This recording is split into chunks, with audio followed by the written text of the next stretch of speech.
are on our way to what should be just a landlord's and a nice easy service, so nothing too painful. Let's see how we go.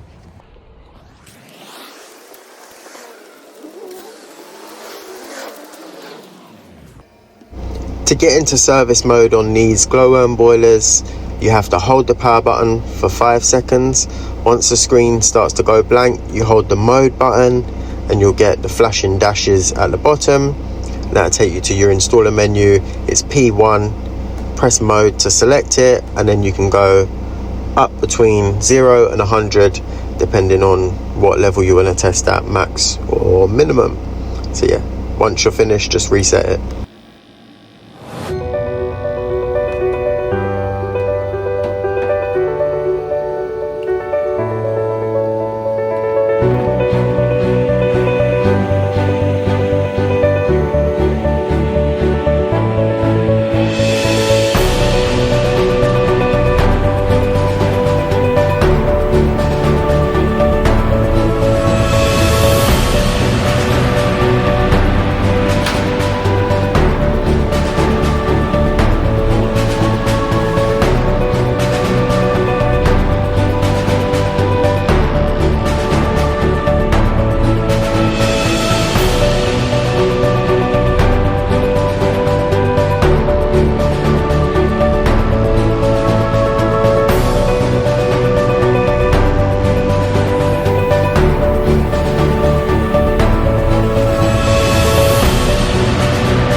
Also got the toilet to look at here, so it's constantly running,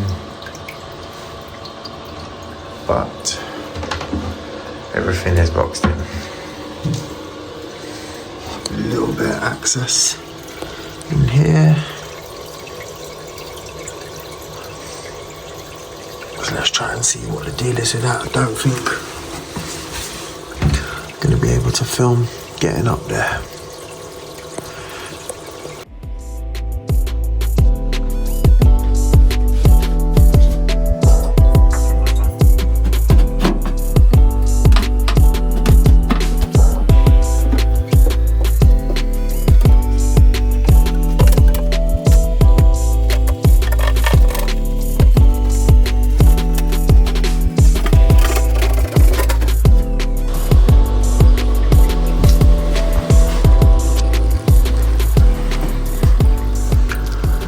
Filler valve just constantly running.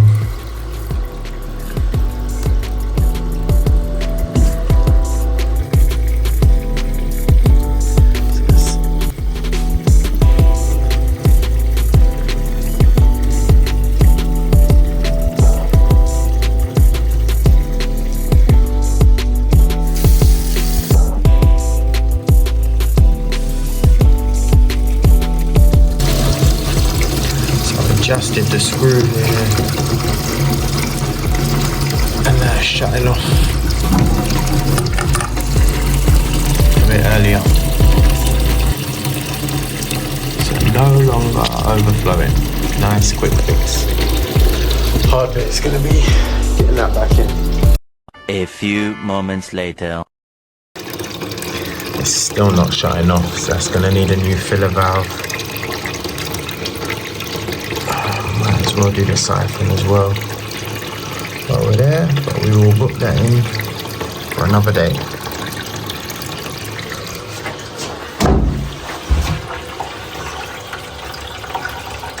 It's not such a bad one to replace, to be fair.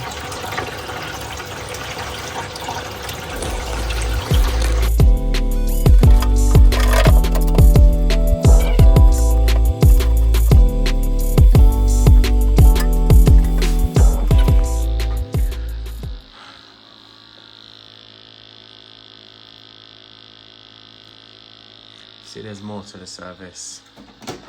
Clean out the condensers and whatnot. But I've seen that kind of stuff 1,000 times. Check the vessel. So that was that done. Service, landlords. Nice start to, it's actually a Friday morning.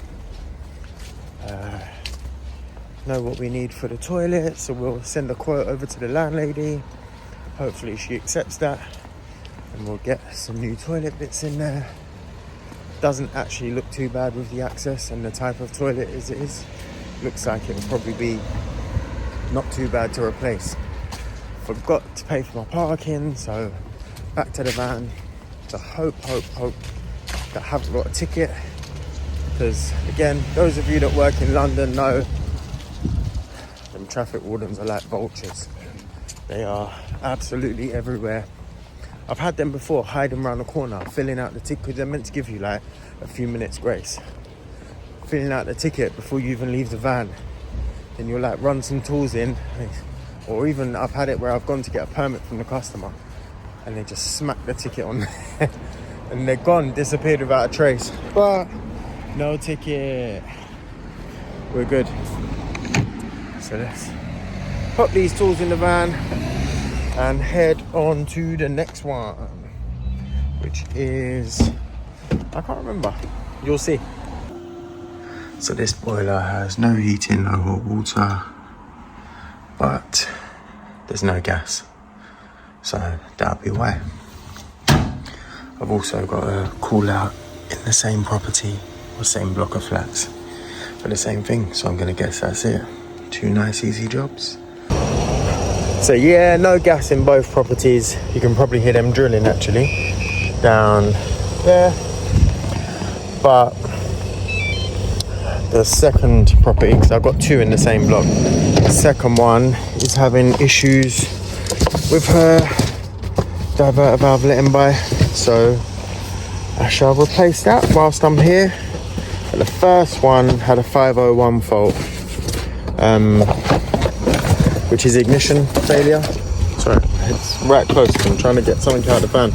Ignition failure, so could be no gas. She said she had, so the second one said hers was working fine yesterday, but the first one said his wasn't.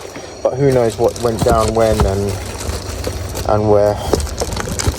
Just opening up a package with the divert stuff.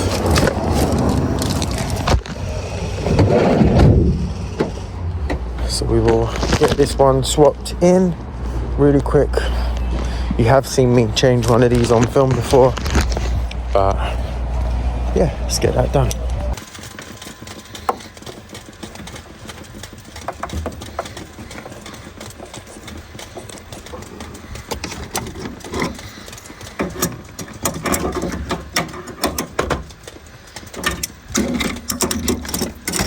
New one in, just needs a new actuator and cable.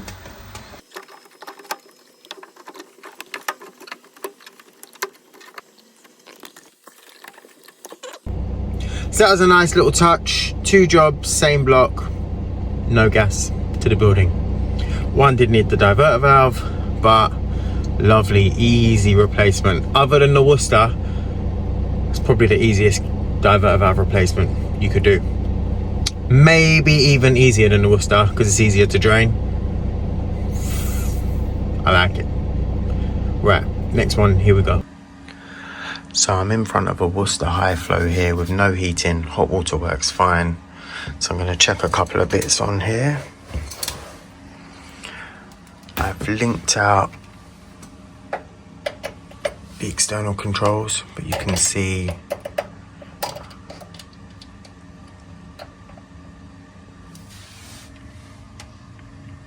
got 240 on those anyway, but let's look between LS and LR and link it out completely anyway. 240, so there is a demand. The dials are both turned up, so I should be getting some heat come through. So we're going to do a factory reset on here. So we turn the power off, hold down the spanner and the chimney sweep, turn it on, keep holding till we get R2, keep holding, keep holding, keep holding. Then once we get brackets, we can let go. And that factory resets the board, but still no joy, which will indicate there's a board issue on there.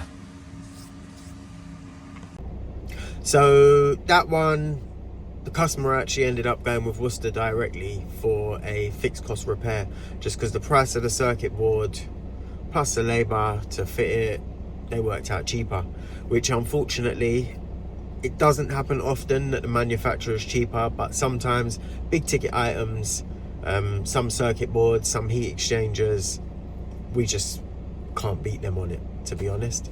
But it's a regular customer, they will come back. I've got a few other properties that I manage for them, or maintain for them, shall I say. So they will be back, but in this instance it was cheaper to go to Worcester. I wasn't going to put that one in because it didn't really fix anything, but obviously carried out the diagnosis.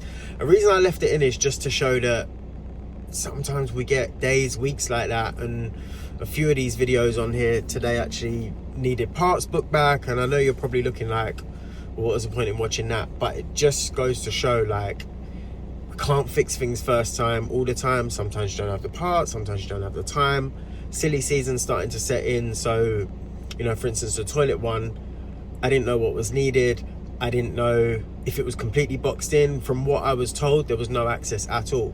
So I don't have time at the moment to be ripping that out if I don't know what I'm going up to. So, you know, if there wasn't space, I could book it back for another day and allow for that time, price for it. But when you're going there for a kind of reactive breakdown, reactive service, you don't always have time for that.